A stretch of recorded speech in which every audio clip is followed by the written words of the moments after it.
हाँ मैम, आ गया मैम। ठीक मैम, शेयर करिए।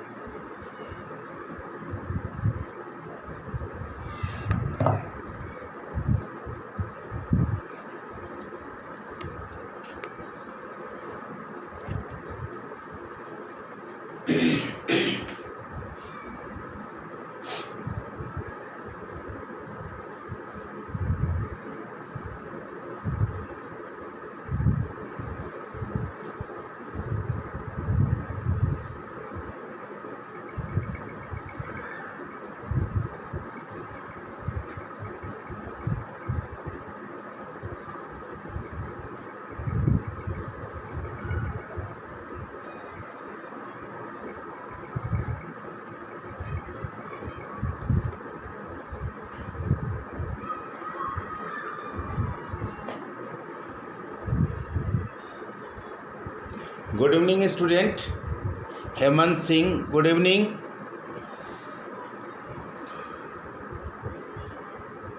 No Hemant Singh, good evening. Okay,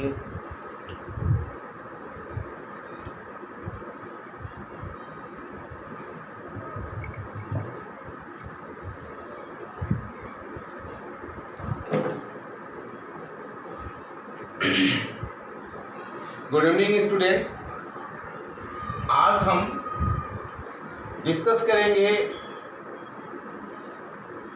NCERT chapter C2 solution article number 2.4। Article 2.4 liquid solution. Liquid solution का vapour pressure क्या होता है, इसके बारे में हम डिस्कस करेंगे।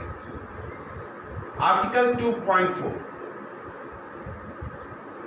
टॉपिक है हमारा सॉल्यूशन। सॉल्यूशन में वेपर प्रेशर,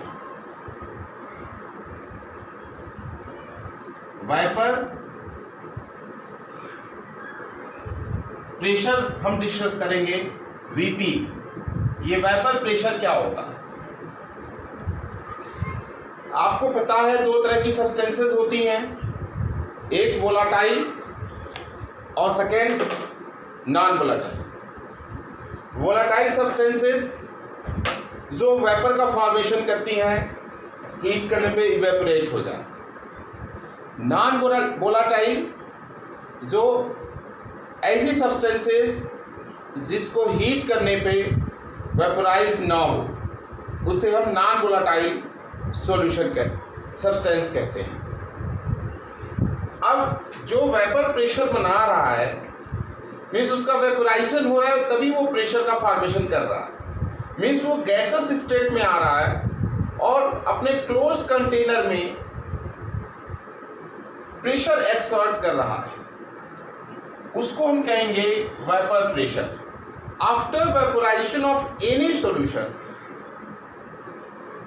वो जो प्रेशर एक्सर्ट करता है उसको हम वेपर प्रेशर कहते हैं। उसी को हम डिस्कस करेंगे आपके सॉल्यूशन में, आर्टिकल 2.4। फिर हम रॉल्स लॉ को डिस्कस करेंगे कि किसी भी सॉल्यूशन में किसी कंपोनेंट का पार्शियल वेपर प्रेशर हम कैसे कैलकुलेट करते हैं, ये रॉल्स लॉ के थ्रू हमको पता चलता है। रॉल्स लॉ इसको एक्सप्लेन करता है। तो आइए वेपर प्रेशर क्या होता है। मैं एक डायग्राम बनाता हूं। ये है हमारा डायग्राम, ठीक है। क्लोज कंटेनर है, ओके। इसमें हमने सॉल्वेंट ले रखा है, वोलाटाइल सॉल्वेंट है हमारा।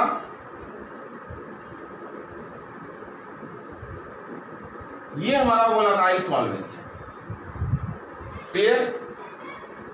इसको हीट कर रहे हैं, इसको हम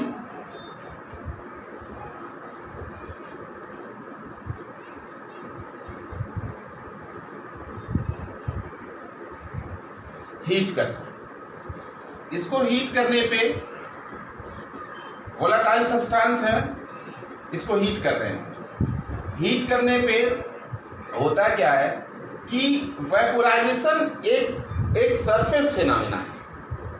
वेपोराइजेशन एक सरफेस फिनोमेना है जो है। तो कन्वेंशन के through heat molecules kinetic energy gain करेंगे, हीट एनर्जी काइनेटिक एनर्जी में कन्वर्ट होगा मॉलिक्यूल्स के, और मॉलिक्यूल्स ऊपर आके उनकी बॉन्ड ब्रेक होगी और वो वेपोराइज्ड होते हैं। और सरफेस फिनोमेना की वजह से ये सरफेस से वेपोराइज्ड होके वेपर का फॉर्मेशन करते हैं। इस तरह से वेपर का फॉर्मेशन हो गया, मीन्स ये फिनोमेना हमारा क्या हो गया, वेपोराइजेशन।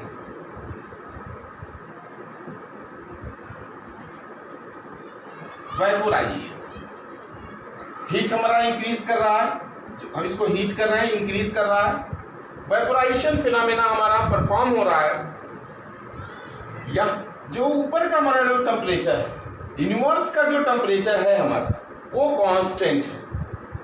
एक लिमिट तक वेपोराइजेशन होगा, ऊपर आके कांस्टेंट टेम्परेचर होने की वजह से, यहाँ का टेम्परेचर कम होने की वजह से कंडेंसेशन होगा इसका। तो यहाँ पे ये आके कूल होगा, ठंडा होगा और इसका कंडेंसेशन होगा। ओके, कंडेंसेशन होगा, इसको कहेंगे कंडेंसेशन। एक ऐसा समय आएगा कि फिनोमेना ऑफ वेपोराइजेशन और phenomena of condensation of that volatile liquid equilibrium condition में आ जाएगा।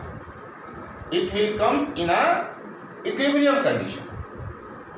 कंडेंसेशन और वेपोराइजेशन, कंडेंसेशन और वेपोराइजेशन इक्विलिब्रियम कंडीशन में आ गया।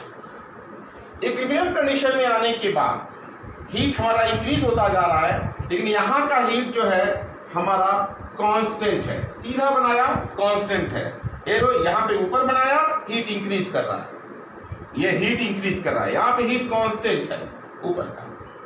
तो कंडेंसेशन के ऊपर जो है हमारा वेपोराइजेशन डोमिनेंट हो जाएगा, और एक्सेस वेपोराइजेशन की वजह से जो है क्या होगा, लिक्विड सरफेस पे एक प्रेशर एक्सर्ट होता है।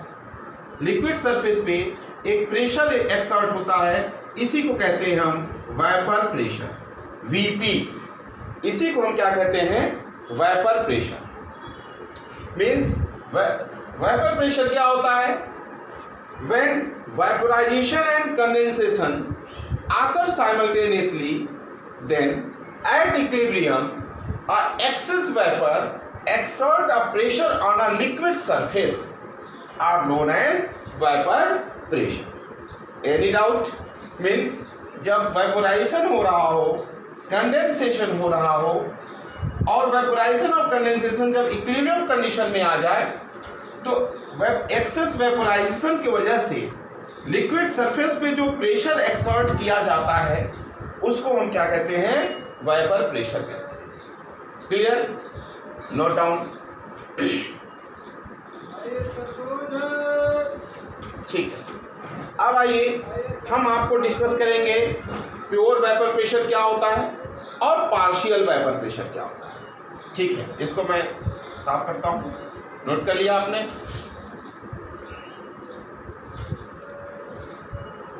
आइए,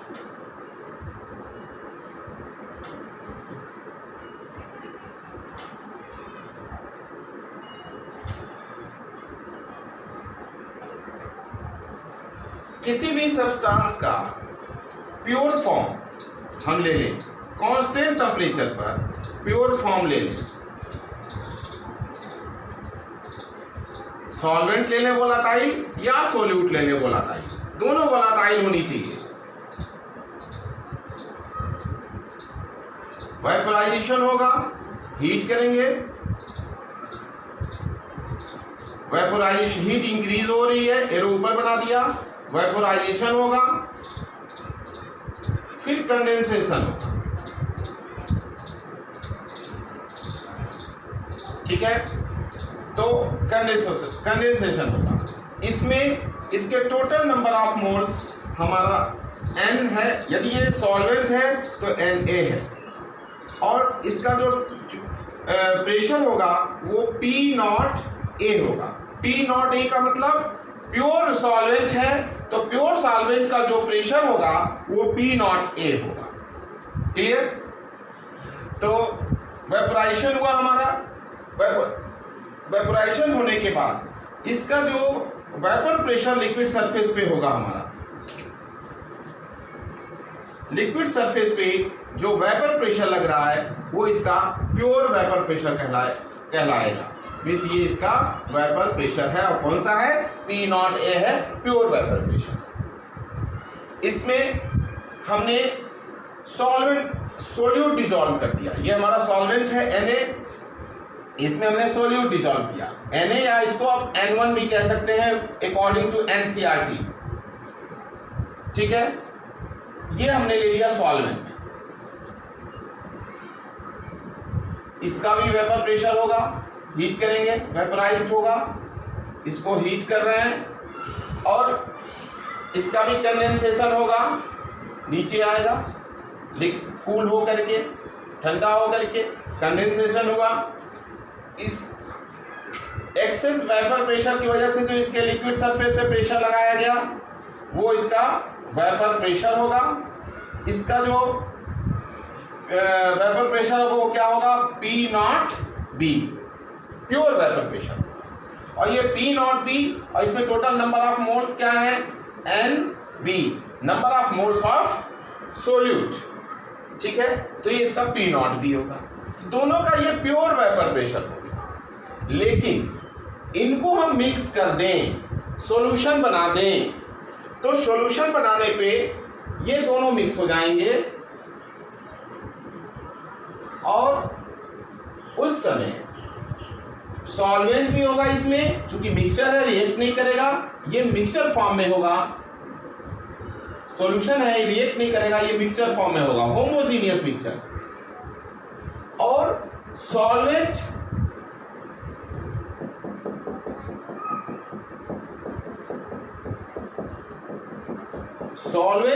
और सोल्यूट दोनों का हीट करने पे, हीट इंक्रीज कर रहे हैं तो दोनों का वेपर प्रेशर बनेगा, दोनों वोलाटाइल है, दोनों का वेपर प्रेशर बनेगा, सोल्यूट का भी और सॉल्वेंट का भी और सोल्यूट का भी। और दोनों वेपराइज्ड होने के बाद ऊपर आएंगे और कंडेंस होंगे, और दोनों का कंडेंसेशन होगा, सॉल्वेंट का और सोल्यूट दोनों हमारे कंडेंस होंगे। मैं डायग्राम क्यों बना रहा हूं अभी आपको पता चलेगा कि मैं आपको बताना क्या चाहता हूं। आपके सॉल्यूशन का ही कॉन्सेप्ट है। मीन्स इसमें हमारा वेपर प्रेशर जो होगा वो आपका सॉल्यूशन का होगा। मीन्स P ना A से दिखाया ना B से दिखाया। मैंने प्रेशर को A और B से नहीं हमने दिखाया यहाँ पे, या P1 P2 नहीं हमने यहाँ पे डोनेट किया। मीन्स वो सॉल्यूशन का प्रेशर है, और उस सॉल्यूशन के प्रेशर में हमारा PA होगा और PB होगा। अब नॉट नहीं लगाया मैंने। P not A means pure vapour pressure of solvent, P not B means pure vapour pressure of solute, लेकिन PA means partial vapour pressure of solvent, PB means partial vapour pressure of solute. Clear? अब ये partial vapour pressure क्या होता है? कोई भी substance mixture form में जो प्रेशर एक्सर्ट करता है वो उसका पार्शियल प्रेशर होता है। अब यहाँ पे सॉल्वेंट मिक्सचर फॉर्म में है और उससे जो प्रेशर एक्सर्ट होगा वो उसका पार्शियल प्रेशर होगा। यहाँ पे सोल्यूट मिक्सचर फॉर्म में है, उससे जो प्रेशर एक्सर्ट होगा वो उसका पार्शियल प्रेशर होगा। और इसमें टोटल नंबर ऑफ मोल्स क्या है?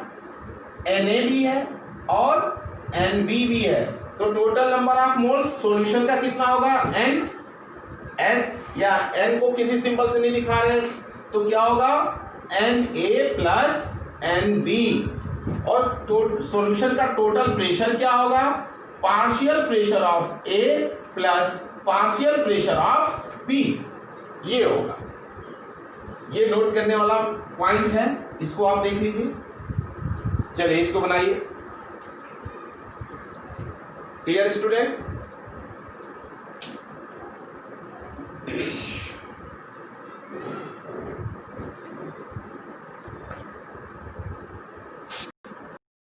वेपर प्रेशर कहलाता है उसको P0A for solvent, P0B for solute से हम डोनेट करते हैं।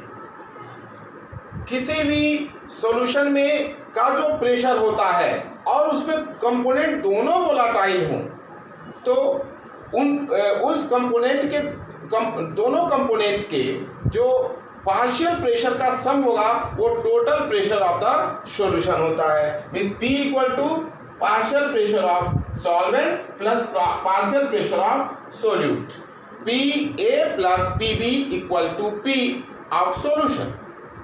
क्लियर? ये होता है। तो यही मैंने आपको यहाँ पे एक्सप्लेन करने की कोशिश करी और इसको आप देख लीजिए। फिर मैं आपको बताता हूँ पार्शियल प्रेशर। एक स्टेटमेंट और अपने माइंड में इसको रख लीजिए कि partial pressure of any component is lesser than pure vapour pressure of that component. उस कंपोनेंट के प्योर वेपर प्रेशर से पार्शियल वेपर प्रेशर की वैल्यू हमेशा कम होती है। तो इसको भी आप नोट करिए, यहाँ पे इसको नोट में डालिए। मीन्स नोट है हमारा number 1 P0A greater than PA, second P0B greater than PB। ये भी नोट करने वाली बात है, इसको नोट करिए। कहने का मतलब pure vapour pressure of any component is greater than their partial vapour pressure. Clear? अब क्यों ऐसा होता है भाई? तो ये इसलिए होता है, ये एनसीईआरटी में है और क्वेश्चन पूछा जाता है, बोर्ड्स में भी क्वेश्चन पूछे गए हैं इस पर 1 मार्क्स में कि why pure vapour pressure of any component is greater than their partial vapour pressure. तो उसका रीजन ये है, फर्स्ट रीजन ये है कि आपको मैं बता चुका हूं कि वेपोराइजेशन के वजह से प्रेशर क्रिएट होता है और वेपोराइजेशन एक सरफेस फिनोमेना है।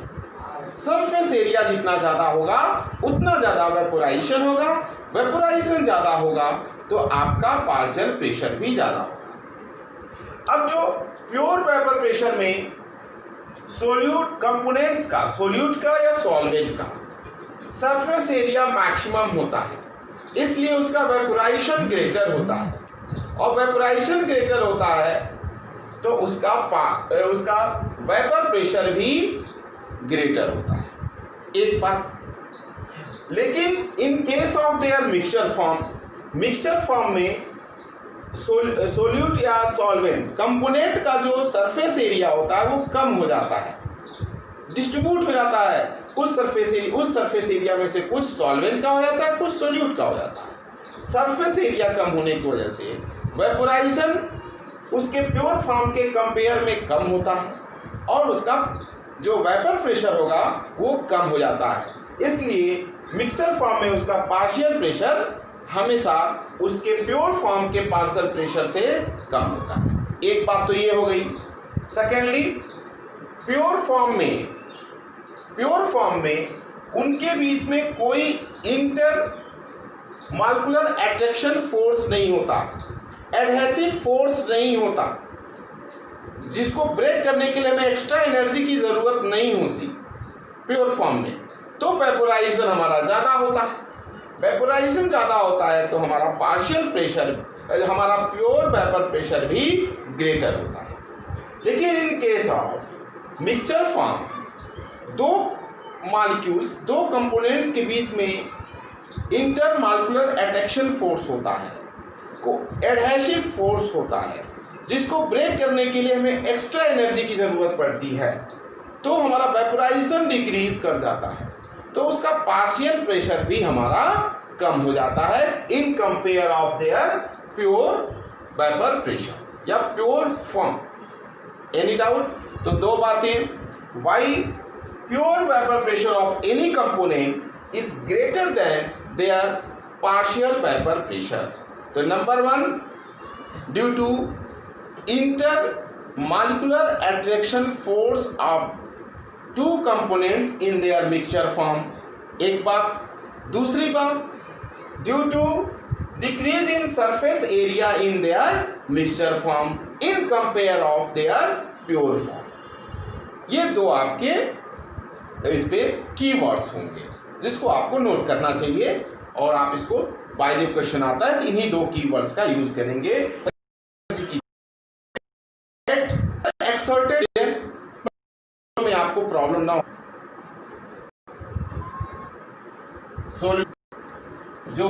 जो minor form component weight molecular weight molecular weight of solvent हो जाएगा, और ऑफ मोल्स के लिए डिस्कस हो रहा था। सॉल्वेंट के लिए और प्योर मोल बी का मीन्स W11 P0 बी का भी तो किसी भी सिंबल का यूज नहीं करेंगे। So plus partial pressure of solute, solvent plus number, इसको भी नोट करें। आई अब इसको नोट कर लिया आपने।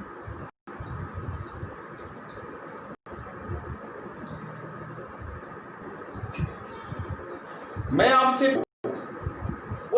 उसके प्योर की आप कंफर्म होंगे कि ये सिर्फ सॉल्यूट कंफर्म होंगे, तो मैं कैलकुलेट कर रहा हूं इस टेम्परेचर पर हमारा बना रहे हैं बाइनरी सॉल्यूशन टाइप। एक पर्टिकुलर टेम्परेचर पर हम से अलग अलग, लेकिन उस निकल के बाहर आएगा, उस सॉल्वेंट का भी प्रेशर इंक्लूड होगा और सोल्यूट का ऐसा प्रेशर बैरोमीटर ने हमारा प्रेशर की, फिर हम separately in their mixture form. If किसी मिक्सचर फॉर्म में को कैलकुलेट हम डिस्कस करते हैं। सपोज करिए इसमें आपने सॉल्वेंट लिया,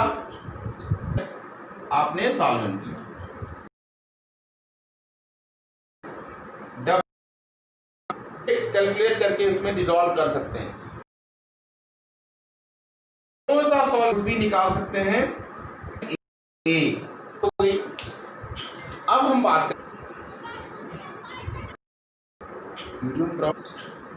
क्लास भी रोक दो फिर।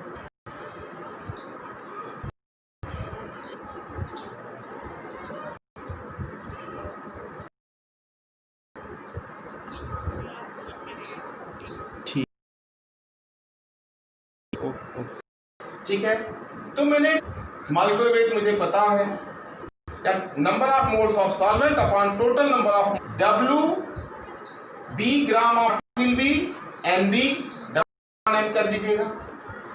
अब इसका रॉल्स कहता है, स्टेटमेंट सुनिए आप, रॉल्स कहता है देन पार्शियल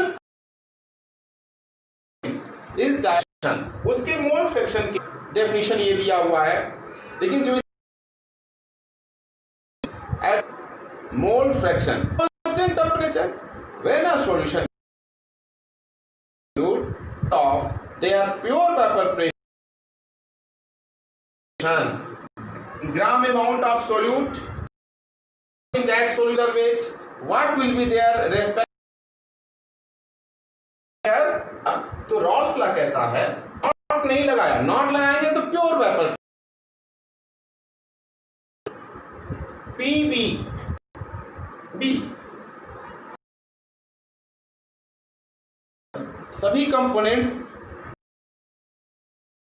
किसी एक, तो क्या होगा, मिलाने से पहले कर सकते हैं। एक्सए की वैल्यू हमारा जो है उसका, हेलो,